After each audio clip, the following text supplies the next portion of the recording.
Hey guys, it is Esti and Justin from Not For Long Media. If you like the video you're about to watch, be sure to like the video itself and subscribe to our channel. We really appreciate it. Enjoy the video and also don't forget to follow us on our socials at Not For Long Media on Twitter, Instagram, and Facebook. All right, so I'm here with Joe and Drew, founders of Fuel Hunt.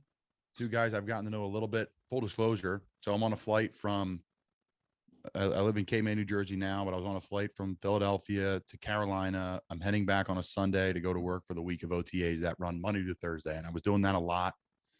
So, it was after a big weekend or whatever it was down the shore, and some guys in my seat in the airplane in the exit row. You were in my seat that day, Drew. Yeah, I know. Yeah. So, which is okay. The exit row, it was a 2-seat exit row. So I just sat on the other seat. It was no big deal. And I had the temple bag out, and I wasn't even going to bring the temple bag because some people like talk to you or whatever. And I remember I just wanted to chill that day. I was tired, right? This is a prime example, kids, of like never have that mentality, which I never have. But we had a weekend in the shore and I was a little tired, right? So I'm like, let me just headphones in, relax. And this guy, Drew, starts picking my ear, where you from? What do you do? Blah, blah, blah. Temple, did you go there? And then we end up going to the same high school. A lot of similarities in those things that we like. And here we are now. Yeah. What's funny, Colin, is I was like, oh, like, you were like, I'm going for work to show. I'm like, oh, work. Like, this guy must be like an accountant or something. Like, it's a big fucking accountant, dude. I'm like, I had no idea. Like, and you're like, I'm like, what do you do for, like, we got to talking, and literally not until like 10 minutes in, you were like, oh, I actually play football. Yeah. I try to avoid that. Yeah. It's over the years, it's like, how do you say it? Because people react to it. It's the NFL. It is what I like. Don't even know I'm in. I don't even think that I'm in. And then some days you're like, oh my God, like yeah. That's what I want to do my whole life. Here I am. And then like if I sat next to an NFL player, I would have been like, well, this is unbelievable. And here I am, like, just whatever, I'm here, it's just like my job, which is what it is. So yeah, man, I don't know. Like I got to know Riley Cooper like early on from our Florida days. And Riley's like, yeah, I used to say like I was in medical sales or whatever. I was in like athletic equipment sales. I'm like, yeah, I can't do that. But yeah, man, it's been great. It's been a great, working relationship with you guys, and we love it. And our team loves it, and everyone loves your stuff. But I'll kick it to Drew, or I'll start with Joe, Joe. How did this start? Like, I know you guys are cousins, and you go into your website, which is so awesome and interactive, and I tell everyone needs to check it out. It's freaking top shelf. This isn't like a plug. This is like real shit and a real website with real people, and that's why it's such a cool company. But where did this start, Joe, and how did it come to where it is today? Yeah, so like you mentioned, Drew and I are cousins, right? So we're cousins by marriage. So we connected a little later on in life, but we're very like-minded. So much so that every day on our commutes home from our respective jobs, we used to catch up by phone. And, it was part, let's talk business, part, let's commiserate with some of the things that we're seeing in society, in our workplace. And we noticed some recurring themes. We noticed the recurring theme of, people wanting to take shortcuts instead of doing the hard work to earn, say, a promotion at the office or, muscle, anything really. Another thing that we were seeing that was directly related to that was entitlement. People showing up without having done any work and thinking that they were deserving of the same things that folks who had worked 5-10 years for had.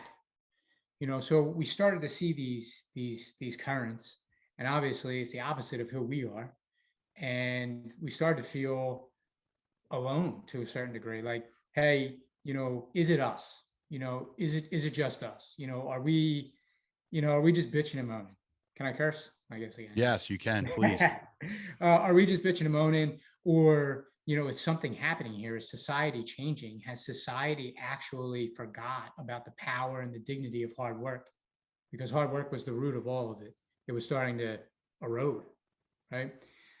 So I think one of those conversations, I said to Drew, it's kind of like everybody wants to eat, but few will hunt.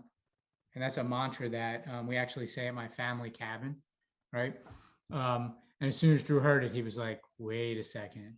Like, we got to put that on a shirt. Let's put that on a shirt.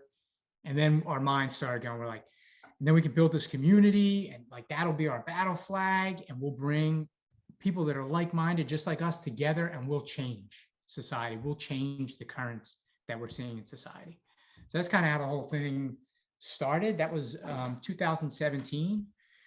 And as you would expect, took a lot of hard work to get to the place that we're at right now in 2021, sitting here with you. Yeah. What a journey, man. What a journey it is. And I'm sure it's taken you guys a bunch of different places. I'm seeing on your website, 75 countries. You're in the UCF octagon, UFC, not UCF, not Central Florida, UFC octagon. And, you're in NFL buildings, through our relationship. The word is interesting, and I'll go over to Drew, because Drew, again, you're the apparel guy in this situation. Joe's the tech guy. And, you guys are trying to make this work. I grew up in the apparel industry as well. My mom is in it. She's had a business for 30 years in merchandising. How did you guys say, okay, how can we actually make some money off this? Turn this into a business. Yes, the lifestyle is going to appeal to some people. Yes, there's people that want to grab that and say, I think our world is getting extremely soft. Let me be clear. I think the world is a little bit more woke on some really good things they need to be woke on. But overall, like the entitlement, the shortcuts, the dignity, the power of hard work, all the things you talked about, Joe. Yep. Right. I think what's happened is, like, we relied on being comfortable for, eons, and that helped us survive and get to where we are right now as a human race. But now our environment's changed and our wiring hasn't. You know what I mean? So everybody thinks, okay, I'm just going to, saddle up for some comfort, and then I'm just going to earn some stuff. And that's not the way it works. Yeah, you got to go for sorry it. to cut in, but no, I love it. Environment is that environment versus wiring thing. The environment's changed, our wiring hasn't. So because you're still the same people, right? You're still the person that needs to literally go out and hunt for food and do all that. But now, I listen to a lot of Joe Rogan too, and we'll get back to Drew with the apparel stuff. But I listen to a lot of Joe Rogan too, and you hear like the mouth of human beings like are changing because people eat soft foods now, and like it's a whole different thing, like junk food. I was like, whoa, wait, what? Like, wait, what, really? Like babies were raised off of like hard foods back then because that's all they had.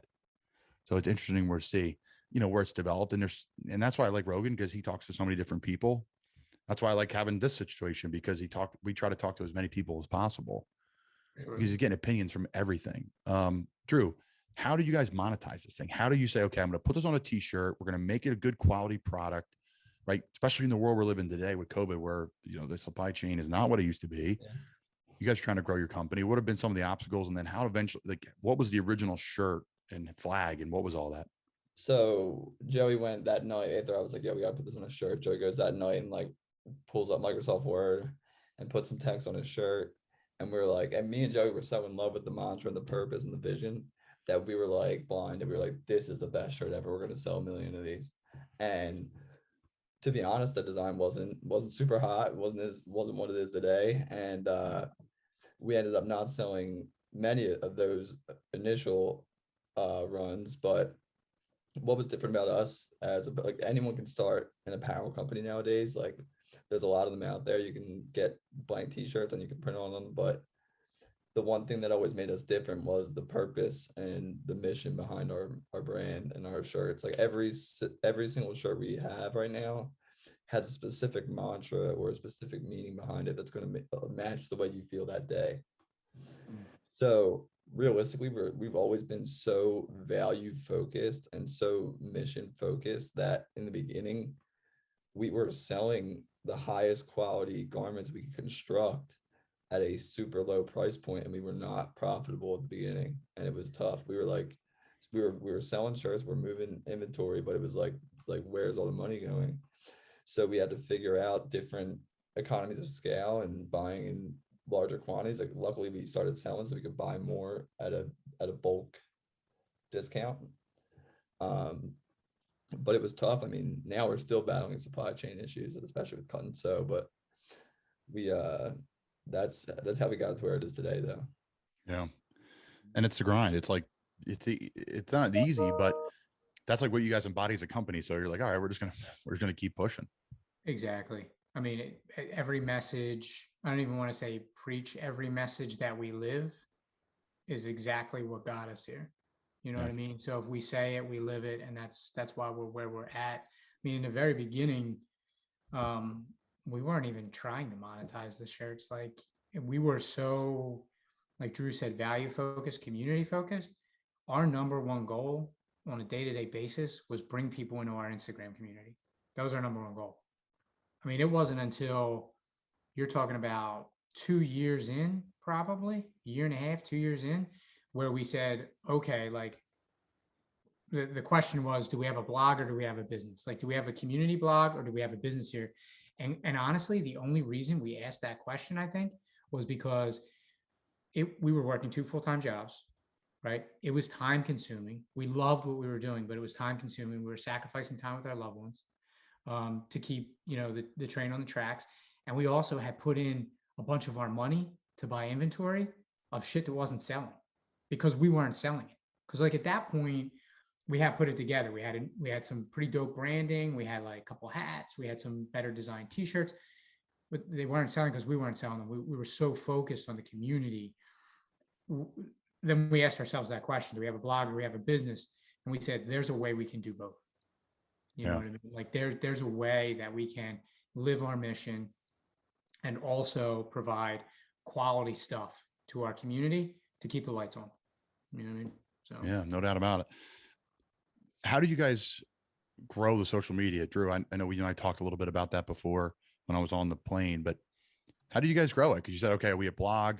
Are we a social media platform? And then, okay, are we going to be able to make money on it? But you need that platform, right, to take the next step first, because you can't put, the horse in front of the carriage. Yeah, it seems as though today, like, so we're so reliant on social media to grow businesses as far as literally anyone nowadays. But it was a slow burn on social media. It's a hard concept to grasp. You know what I mean? Like, Few Will Hunt, you see it and you're like, oh, that's a hunting page, or oh, that's some motivational page. But really, like, when you hear the full mantra, you're like, wow, like I get that. Either you get it or you don't. So either one of the few or you're not. So if you look into it, and it took time for that idea to really catch on. Like, there was a lot of people that were doubting and hating in the beginning, but over time, more and more people started to embody the idea and the mission. And it just, I think just with me and Joe constantly interacting with our community on a day-to-day basis, like we still are in the DMs, still are in the comments, still You have to be. Yep, every tag we get, and it's still Joey and I personally commenting on these posts and reaching out to community members and hearing about their daily lives, their daily grinds, and the work they're putting in or the goals they're looking to achieve. But I think staying true to that and not getting it is what helped grow the social media following right now. even like if you want to talk about like tactically, how did we grow on social media? The root of it is really staying value based and quality based. Like, there were at the time a lot of talking heads on social media that said, just post every day, post 3 times a day, just keep posting, whatever comes to you, just post, just throw it all out there, go, go, go, go, go. And Drew and I said, okay, look, we get that. We get speed of implementation. Like we don't want to sit around and write a post for a week. But at the same time, we're going to put some quality stuff out there that adds value to the lives of our community members. We're not just going to keep throwing shit against the wall, like, random quotes, randomness. We're going to make sure that what we're publishing on that feed adds value. And we had to repeat that cycle for years to get to the point that we're at. And then, once we started to gain some traction, then we could pay to play. And then we started running, some social media ads, some paid ads to try to get more reach to bring people into the, the community. So, like, tactically, it was the same type of thing, like quality content on a consistent basis. It was the same as achieving any other goal, in my opinion, just constantly hammering away, doing the right work, the simple things over and over again. Yep. And just not quitting. The personal touch too is huge, I think, for you guys, like reaching out to those people, right? Whatever. You don't even have to follow them back, but just, touch them through the, the phone in the way where you like the picture or you just like their comment or you thank them for your support or you say, welcome to the community. That stuff's massive. People want to be interactive with. That's why they're on there. Absolutely. I mean, they want their hard work, recognized, and they need fuel put in their tank, but we do too. Drew and I need the same things building this. So like, I'm very grateful for the opportunity to do that. I'm sure, they're grateful to hear from us. I'm twice as grateful for the opportunity to even speak with them because it puts fuel in our tank too.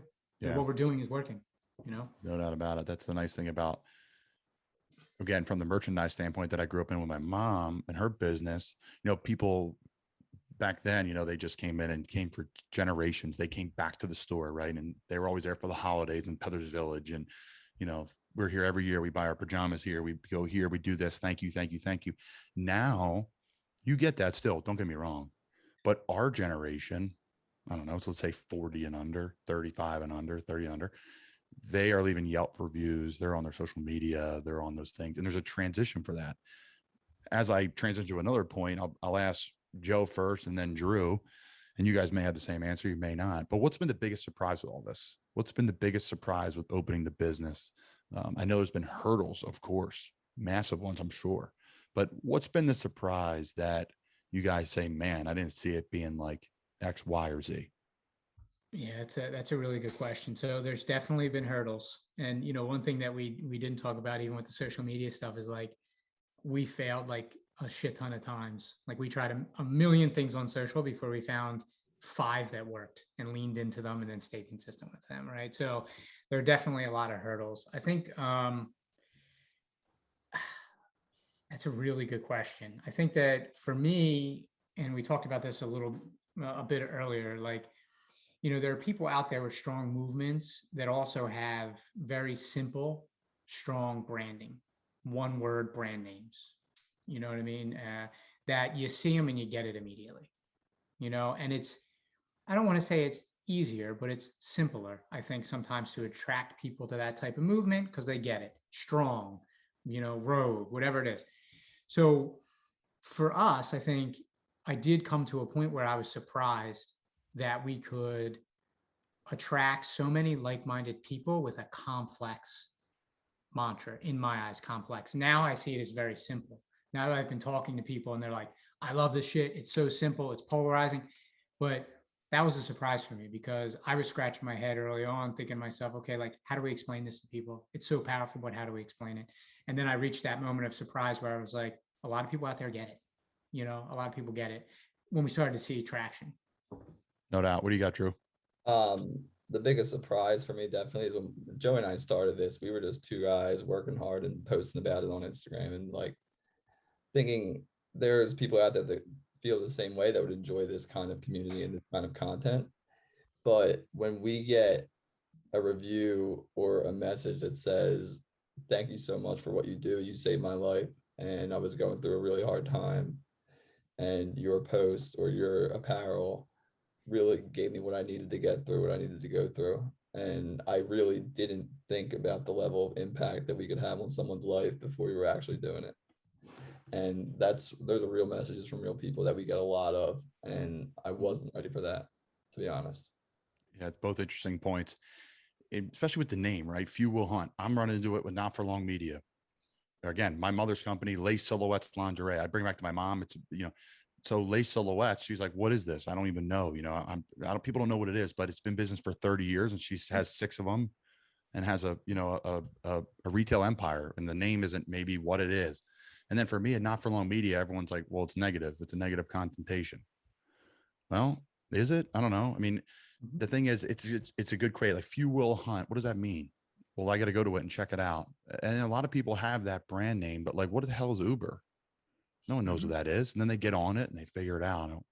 What's Amazon? Okay. Is it a jungle? Like, so it really doesn't matter what you call it. It's really about the work behind it. And that's the one thing I believe in, truly. Like, yes, the perfect name is ideal. Absolutely.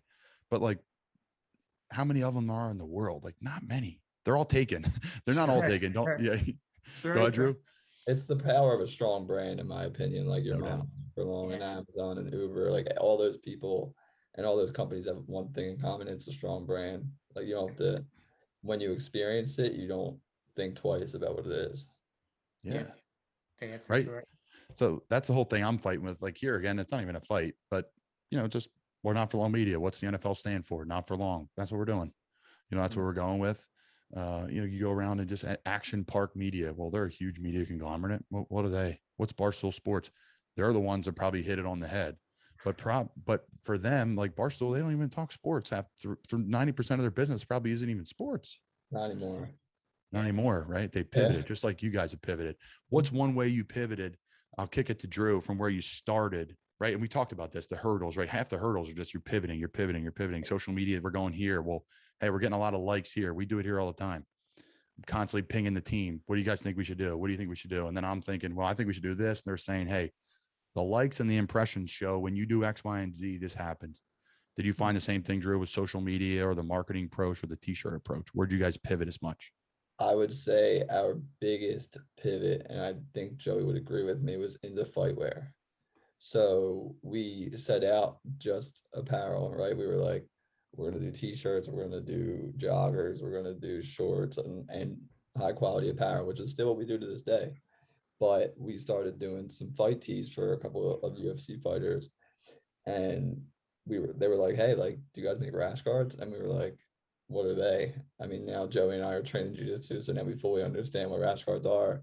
But we set out to make the highest quality rash guard in the game. And we went through months and months of rigorous product testing and testing them with our professional UFC fighters to make sure, like, yeah, is this rash guard up to your quality standards? And that's literally what we did. And now we have one, in my opinion, and it would be verified by 700 plus reviews, that we have the highest quality rash guard in the game. That's crazy. Yeah. And then you guys are into jiu-jitsu too. Like, how did you guys get into that, Joey? Like, that was just like, hey, we got to embody what we're doing. Like, we have our strength coaches here. They're like, hey, man, we got to do the same lifts you guys do just because they're a part of it. That's why I enjoy our guys here. I'm going all over the place, but that's how I do it. Joe, is that why you guys did it? Because you're like, hey, this is the community, or we just want to be tough. We want to build that toughness. We want to build that callus. I think that for me, it's always something that I wanted to do. Okay. But, I was doing endurance stuff. I was doing powerlifting, and it wasn't a priority. I think that definitely our pivot into fightwear made it a priority for us. There's something to it about, like, we put this product out on the market, so we're going to do it too, because we stand behind all of our products. So there's an element of that to it. But I think that the thing that sealed it for me and said, okay, you got to start jiu-jitsu was, I noticed that the lifestyle we live and the mentality that we have is 1000% embodied by fighters, maybe not just jiu-jitsu, MMA as a whole, martial artists. So I thought to myself, like this is really an opportunity for me to be better in a different way. Do something that I've never done before. It's scary. It's going to be uncomfortable. I'm going to get my body beat up. Like, sign me up. Like, that sounds good to me. Sign me up. Yeah. And I mean, I love it. I'm 2 months in. I love it. That's great. And it's a lifestyle change, right? It's an absolute, but that's where you get the most reward. Yeah. Right. Through the sewer. I had a strength coach at Temple. He's now in Miami now. Dave Feely. I loved him. He always had a thing like, the secrets of success, you got to go through, through the sewer or something like that in the weight room. And I love that. Yeah. I loved it. I'll find the quote and you guys maybe throw it on the back of a shirt. Yeah. Like see. Yeah, man. It was great. Might be tomorrow's OG for the. There you go, man. Could Dave be. Feely, strength coach. He's the best, man, in Miami. One of the best I've been around. The guy, they talk about the grind, man. When I was I got cut from the Giants, and I had nowhere to go really training wise, because my strength coach, who's with us now in Carolina, he went to Baylor with Coach Rule. So here I am living in Doylestown, Bucks County, about an hour outside the city. There's a train to get to Temple, but I don't know the strength coaches there. I don't know anything there. It's a new coaching staff. They don't have to embrace the alumni. And I always say this, without Jeff Collins, who's now at Georgia Tech, and without Dave Feely, who's now in Miami, there's no way I'm in the NFL, because I would have trained at the YMCA, right? We talk about, just kind of getting comfortable. I would have just been at the YMCA, and I just would have drove there and would have slept in a few days, and just, maybe I'll lift at noon, and then I'm lifting at 2. And, I want to do something over the weekend, so I'll lift at 8. I'm really not grinding. Well, scratch that. I said, here's what I'm going to do. I'm going to create this environment for myself where I'm just like a building, just like I'm in a building, just like I'm in a facility. I'm going to get up. I'm going to get on the train at 7 a.m., get up at 6, make sure I get a meal in me. make sure I pack my lunch with me, like get up and do like a work. Like I'm going to work to find a way to get back into an NFL building and make this. Got on the train every day, went down to Temple, brought my laptop and started the podcast really that right then and there, like just on the train and thinking ideas and like just grinding on things.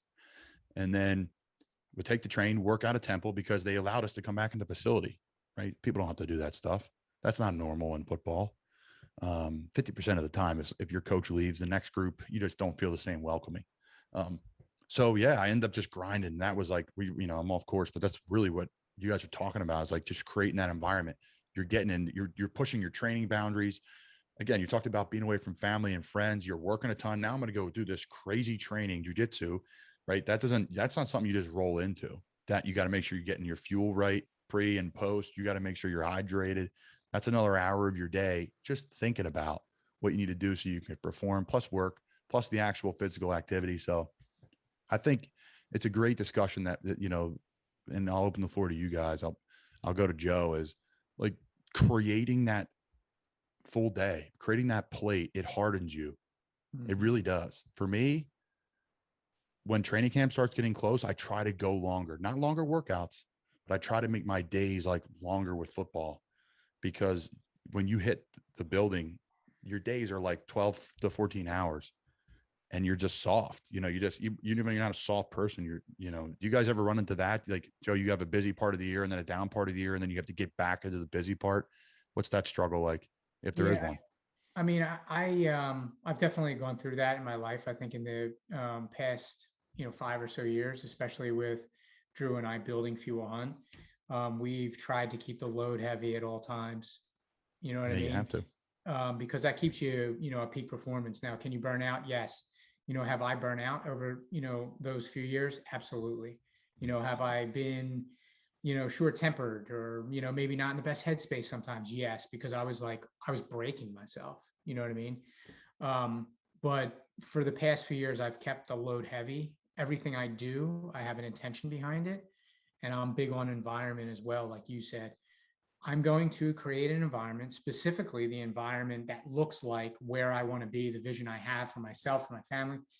That's the environment I'm going to create. And within that environment, all the actions I take, they're going to have intention behind them. And that intention is reach that vision. And that's what it's about.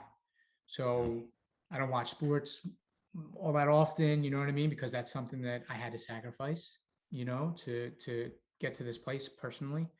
I don't see my friends all that often because that's something that I chose to sacrifice intentionally to get to this place. So for the past few years, it's been a heavy load and a very intentional load. And to be honest, that's the way I like it. I feel healthier, more accomplished, in a better headspace. I mean, I'm 39 now and I'm in the best shape of my life and I feel the best I ever have. Yeah. So, and it's the result of a disciplined, structured environment. So I'm going to ride that wave till I'm called home, I guess. Yeah. Discipline equals freedom, right? That's the old term. Yeah, it really is, man. I'm in my best mental headspace. My grades in school were the worst in the off season of football, and they were the best, in season, in the fall. Right. There's something to that. This is a study from a 14-year-old boy to an 18-year-old boy, still not thinking he's a man, but he's definitely not a man. This is my time in high school. I'll kick it to Drew. Who is the group that's wrapped your hands around you guys as a company, right? Could be male, could be female, could be whatever, athletes, could be non-athletes, could be fighters. Who's wrapped your hands around you guys and really embraced what you guys are doing? It's funny. Like we obviously have demographics and like target markets like that are predominantly maybe customers or community members, but it's like we just keep seeing over and over again that it's just basically anyone chasing something bigger than themselves. You know what I mean? Like it could be an entrepreneur, it could be a music artist, it could be a jiu-jitsu practitioner, it could be an athlete, it could be a fighter, it could be a single mother. You know what I mean? Like just someone that knows that what their greater purpose is, and that what they're doing right now isn't all they want. but Love that. we see tags and messages from all walks of life. It's crazy because like I think when we started this, like I was thinking athletes and entrepreneurs, like that's it. That's all anyone who's gonna get this, like or salesman, because that's what I was doing at the time. So like that's how it hit me at first. But then we got even deeper and deeper into the mantra and the metaphor, like what Fuel Hunt being one of the few really means. And it really means so much to so many different people, in my opinion. Which probably makes your brand, right? I mean, For sure. Autumn, who runs all of our social media, she loves to train. She played softball in college, but she loves to train. She loves to lift. She's the best because she's in Central Time in Louisiana, and I'm in Eastern Time, and I'm rolling out of bed at 6, shooting her a text, and she's already up and finished the workout at like 5:30 Central Time. Yeah. And that's how we like hit it off and started working great together. And she's helped build what we have at Not For Long. And when I told her, hey, I met, these guys at Fuel Hunt, they're going to do some stuff with us at Not For Long, she like called me right away and freaked out. She's like, Fuel Hunt, I've been following them. This is unbelievable. That's crazy. And I was like, wait, so you're into that? Like, I don't even know. Like, I'm thinking it's very masculine. And here's a, just is that something that wasn't a surprise to me. I just didn't know a lot about it, and I'm like, I'm gonna assume just like maybe you guys did, this is what's gonna hit. And go ahead, Joe, it hit a little bit differently. Yeah. I mean, the craziest thing, like our community growth goes against like traditional business wisdom of like, Which is what it's all about. Kind like of push against it. narrowing down on, one person and one quote unquote market. I think we never looked at it that way. Like I was saying before, it was a blog before it was a business. So we didn't really, we casted a wide net and we said like, look, this is our mission and this is our message. And we don't care who you are or what you believe in really, as long as you believe in hard work, let's learn from each other. You know what I mean? Come join the fold. It goes against traditional business wisdom, but it's something that was part of our secret sauce. We have a very, very diverse community, people from all walks of life, all over the world, and we would have wanted any other way. It goes against the grain because the world's saying pick this box, this is where you stand. If you go with this box, you believe in this. You go with that box, you believe in that, right? Politics, sports, work, your field of work, whatever it is. This is like, hey, listen, if you just work hard, you can come with us. We don't care what you believe in. Well, we say at HQ, we say we'd rather build bridges than dig trenches. Right. And I'm not saying that you don't have to have a backbone and stand for what you believe in, whatever sphere of life that's in. Absolutely, you should. But I believe personally, there's, in addition to that, the best solutions that we've ever created as humans came from people that think differently coming together. Yep. Right. Also, So we're saying to ourselves, all right, look, let's unite everybody in hard work, diverse community, united in hard work, and let's learn from each other and see what kind of damage we can do. You know what I mean? On society. That's strong. Go ahead, Drew.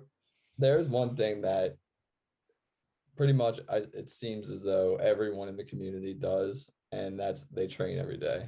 And they get moving every day. And it seems like everyone that has goals, they keep their fitness in check too. So I would say fitness is maybe the one thing that rings true for all of our community members and customers. What about the mental health? What about the mental fitness?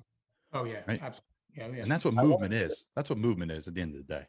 I wanted to touch on that when you guys were talking about it, but Joey said something to me one time a few years ago, but you can't pour from an empty cup. And that happens a lot to the people that are working hard, like we do and our community does, is we're so laser focused on the grind and the work every day that we don't take time for meditation or movement or keeping that mental or time with our family and friends that, like Joey said, you could sacrifice. But you need that stuff because it's all your cup, and you can't, if you're emptying it every single day, then there's nothing left to pour. So that is the one thing that I had to learn early and often. It's great points. I love the conversation. What is one thing that your fans have asked for, your followers have asked for, that you guys have followed up with that's been a success? I'll leave it to the floor here. Yeah, there's been a lot actually. We, our community's asked for one of the most simple examples is they'll see us do a content post. We call them our OGs, but our content only post, and they'll say we want that on the back of a t-shirt or we want that on a shirt, and we do it. You know what I mean? That's how our whole training tee collection, our club tee collection came about. You know what I mean? So you'll have Fuel Hunt training or Fuel Hunt Jiu Jitsu or something like that on the back, and then typically on the front, and then on the back, typically it's one of our posts. So that's one of the things the community asked for, and we're like on it. We have a list. We have a long list of club tees that we try to do one, at least every month for the community. Yeah. Fight wear was another one, right, Drew? Yep. I mean, there are a lot of requests we haven't delivered on yet, like if you want gis, if you want compression line, like we're working on it. How did the hockey come about? Because that's like right up my lane. I'm wearing my Flyers hat right now. I should have worn the few hat, but hey, that's the grind, man. I literally ran in here and just popped the Zoom up and we were rolling. Just got back from the pool and the sauna on the off day. Yeah. What do we got? Where'd the hockey come from? So it's funny. I used to play roller hockey with a good group of guys, but my one buddy actually runs our professional roller hockey team. I don't know, like State Wars or anything, if you're familiar with any of those. I do, yeah. So we actually have the Few, which is our roller hockey club. So naturally, we are gaining a lot of grinders that are in the Few Hunt community.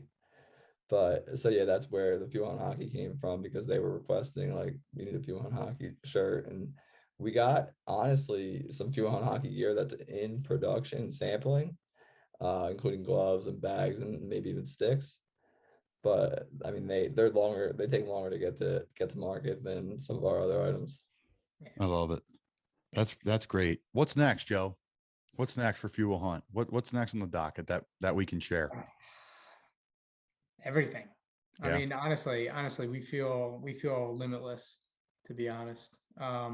We've got some great teas coming before the end of the year, actually in November. Some more fight wear coming. We have daily attack plan, which I don't know if we discussed when we met. But that's Talk to me about that. That's on the list. That's something that, again, I always talked about doing your guys' ad reads, because that's cool. Like if someone's reaching for something, needs a little spark. Talk about the attack plan, Joe, and then fill in the blanks behind him, Drew. Yeah. So, so the origin of it was we were putting out a lot of words on social media, right? A lot of posts with words on Instagram, and people were getting a lot of value from them, and they were inspiring them to take action, right? But Drew and I wanted to develop a tool, something that somebody could actually use, something that was different than words, an interactive tool that somebody could use to do what we were talking about earlier, create that environment on a daily basis that's backed with intention, and then take actions towards their big goal or their big vision. So that's how Daily Attack Plan, came about. So, it's not your mother's to-do list. You know what I mean? It's to-do list kind of on steroids. It starts with you developing like a strong vision for where you want to be in the future and your family. You know what I mean? And then on a daily basis, 3, 5, 10 actions that are going to move the needle, advance you towards that vision. And there's some gratitude exercises built in. There's some I am statements or some affirmations built in. There's rules built in. So while you're in that environment that you've created, these are the things that I will not do. So it's kind of like the not to-do list, right? So it's a feature-rich platform. We have a few thousand people using it currently. We're focused on, restoring the dignity of hard work with our apparel at the moment. But the next big thing will be Daily Attack Plan. That's awesome. Drew, what do you think the impact is on the Daily Attack Plan for the people that are involved with it? Realistically, the Daily Attack Plan changed my life. I mean, Joey introduced me to it from a pencil and paper standpoint. But when we were talking, commiserating through our careers on the phone every day, what we would talk about, I was like, oh, I want to reach this goal. And Joe was like, are you doing a Daily Attack Plan? And I was like, what's that? And he was like, just pick 5 things every day that you got to do to advance towards your goals. To like Joey said, not your mother's to-do list. It's not go pick up milk from the store, it's like if it's a PR based, then it's like do this amount of reps, or make sure I do, if you want to lose weight, then your goal is lose 20 pounds by the end of the year, then it's run 1 mile on the treadmill, something like that. And your rule would be no junk food. And another thing that, like we just talked about, the mental headspace too, like you got to make sure your vision and your goals are aligned. So one thing I don't think Joey mentioned was the vision building aspect of it, but you put a few of your favorite pictures up of where you want to be in the next year, 5, 10 years, and it helps you stay focused. But yeah, I would definitely attribute where I am today to daily attack plan as well. It's funny. So you bring up visualization and part of that daily attack plan. I'm so lucky. I say it all the time. I have unbelievable parents. I'm blessed. It's like fun. I remember like I'm sitting with the Giants, and or I forget where I was, maybe Florida or Temple. And one of the travels I've been able to play and learn, and all the resources they throw at us, right? Of like visualization and visualizing success. And I remember my dad driving. We used to play these tournaments in Flemington, New Jersey. So we'd drive from Doylestown to over the bridge to Jersey, and we'd play over there. And it was like a 45-minute ride. So we would always talk about, like, I always struggled to finish around the rim. Like I had like $1 million move and like a 10-cent finish. Like that's just the finesse side of it. And he was just like, you got to visualize it. You got to think about your drop set. You got to think about your finishing. And this was like when I was like 12 years old, and I just like thought that was like kind of normal. And then I did that all the time for football. I did it all the time. It just became a part of everything I do, like just walking around. It just became a normal. And then my mom was like, you need a vision board. So they put a tack board in my room. Wow. This is when it gets real weird. That's so awesome. Yeah, man. So this is young. Like this is really young age. So I remember having like Jay Cutler up there. I had like Antonio Gates and Jeremy Shockey. Like the 3 I remember. Ben Roethlisberger. So Crazy he's still in the league when you're there today. Right. Shockey would have been in the league too if he wasn't nuts. Yeah. So long story short, I grew up not an Eagles fan, but I grew up just a fan of like just football in general. I'm a big Flyers fan of Sixers, Phillies. Like I'm a 3-for-4 guy, but I support the Eagles, and I always have from afar. It just wasn't in my family. It wasn't in our like DNA. We weren't haters, but we weren't lovers. We had a friend that coached for the Giants and the Steelers. So we supported all those different teams. And I got to have, meet people, Jerome Bettis and Cordell Stewart. And, Wow. That was really unique. I met Jeremy Shockey and Tiki Barber, and like, that was unbelievable. How old were you when you met those guys? Between 6 and 12. That's life changing at that age. Life changing. If I met Jerome Bettis, dude, I'd have been hype. I met him. He was literally, we were in the locker room. He was pulling up his pants. I'll never forget it. And he's putting his belt on. What's up, son? Like big as a house. Yeah. And like just an unbelievable experience. Like Bill Cowher and like these, it was just like, oh, this is normal, So I put those stuff on the vision board, right? And I was a big Jeremy Shockey fan. And I always wanted number 80. It's the 80 in my email. I always wanted to be tight end. And my whole life I played offensive line. I played center, guard, and tackle. And I, got to play tight end. I went to Wood, and they let me play tight end there. And that's some of the reason why I went there. So I went to wear 80, and it wasn't doing it. They always gave 84 to the tight end. So I wear 84. So I've had speed a story up. I'm going to the NFL, and there's these teams that are interested in me. And again, my mom, this was a crazy past weekend for me too. I got to play at MetLife Stadium against the Giants, and my mom wanted me to see success. So she took me out of school to the ticker tape parade when the Giants won the Super Bowl in 2009. And again, like not the Eagles, like no Eagles fan would do that in their right mind. My mom's like, you need to see success. You need to see this. You want to do this one day. You need to see this. So she told me this weekend, that was an inexcused absence. She wrote a note to the people at the elementary school I went to, and they said, this is inexcused, but I'm going on. And, I got to see that success. And then I get undrafted to the Giants, and it was an unbelievable moment for my family. Now, you would have thought I was the first pick overall, and went undrafted. And I got to my locker, and I didn't say a word to anybody. No one knew. And number 80 was hanging in my locker. Mm-hmm. And I had a Jeremy Shockey poster. I had a visual board of Jeremy Shockey. I went on to play for the Bears. Jay Cutler was on the wall. The first preseason game I ever played against, first NFL game I played against, was against Big Ben and the Pittsburgh Steelers. Like crazy. The only one that didn't work on the vision board was Antonio Gates. I never met him, never played the Chargers, but the rest of the vision board fell through. And I know it's a long story, but Visualization is huge. Go ahead, Drew. That's serious. I got chills, man. But I got chills over here. yeah, that was deep. I mean, even I would have counted you just making it to the NFL, let alone like you didn't have to actually play against those guys or wear those numbers or play for those teams. Like that's some serious visualization. Like you fucking did it better than anyone else I know. I would have just counted playing in the NFL. It was wild, man. Like this weekend, like my wife and some of our family and friends were over in the city. And again, we get to the city the day before, maybe 3 o'clock in the afternoon. We're at the team hotel.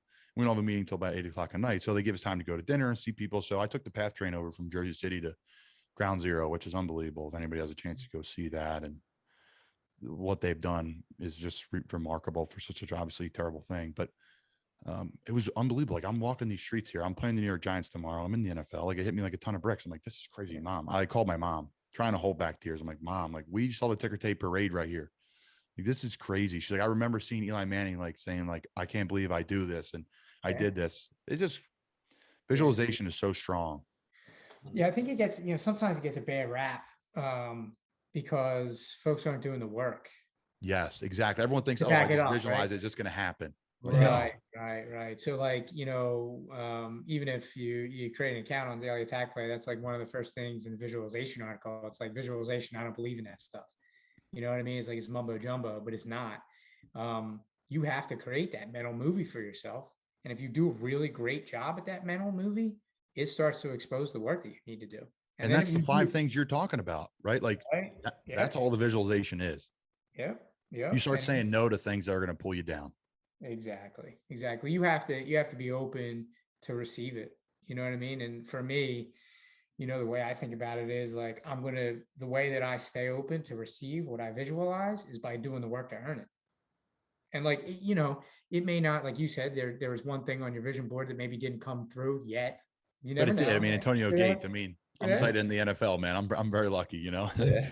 It'll if you visualize it and you do the work, it'll show up. It might not show up exactly how you visualized it, but it'll show up. No doubt. Yeah. I think I wore 85 at one point in my career. I did in Birmingham. There you go. We could draw it back to that. I've worn every number between 80 and other than 89, probably. Maybe on my next stop, they'll throw me in that one. Guys, if I wrap things up, individually, I'll go individually here. I'll start with Drew, like goals for you and the company moving forward. The goal, I mean, it's an ambiguous goal with the largest community of hard workers in the world. You know what I mean? I want everyone in the world that understands the mission and the vision and feels like they're one of the few after listening to something like this or a podcast that we're on or seeing one of our posts. I want every single one of them to be wearing the flag. You know what I mean? That would mean a lot to me if we somehow change the trajectory of society by restoring the dignity of hard work, literally. So that's it for me. Same big vision here. I would say, 1 million hard workers in the community across all of our platforms, with the end goal of bringing it all the way back to the beginning, changing that current that we're seeing in society, restoring the dignity of hard work, and helping people understand that there's more for them if they're willing to work for it.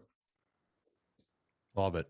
Guys, this is an unbelievable interview. Like always, we have great guests on, but everyone's my favorite, man. They're like my baby, these episodes, because we get a lot done and I have a different message. I appreciate you guys coming on, 2 local people in the Philadelphia area, hate to say it this way, but did it the right way, found a way to get it done, have an unbelievable message. Check out all their social media, guys, just at Few Will Hunt, 76,000 followers.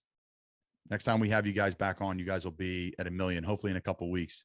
And, Sure. That's the goal. That's the goal, man. You're grinding for it. Go ahead, Drew.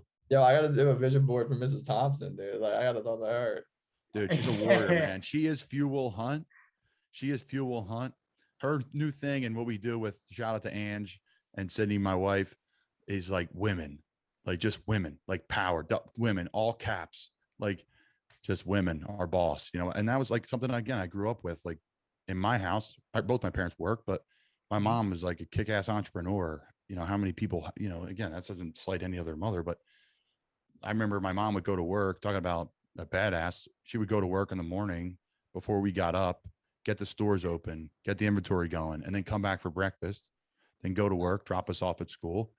And then my dad's rule, because he would drop us off at school or whatever. And my dad's rule in the house was everyone's got to be home for dinner. So mom was home for dinner. She'd come running through the door, put the jacket on the hook, run in and sit down, and we'd have dinner, and then I grew up at a table where we talked business all the time. We talked goals. And I'm just so lucky to have that. It's led me to meet people like you guys. Yep. I mean, Yeah, for sure. Just to wrap, I mean, the conversation that we had on the plane, like you could tell, even though we went to the same high school, that like we didn't even touch on that till the end of the conversation, but we just got each other. You know what I mean? Like you told me all about your mom and all about your dad and how they raised you. I was like, damn, like that's some really powerful shit, and it's no surprise that you guys are where you are today. So yeah, man, it's great. We got a collab going with Lace Silhouette's Lingerie and Fuel. Yeah. Sports bra for the friggin' sparring, man, for UFC. Let's do it. Joey Bowen, Drew Beach, the guys at Fuel Hunt. Appreciate you guys coming on. Thank you, brother. Appreciate you.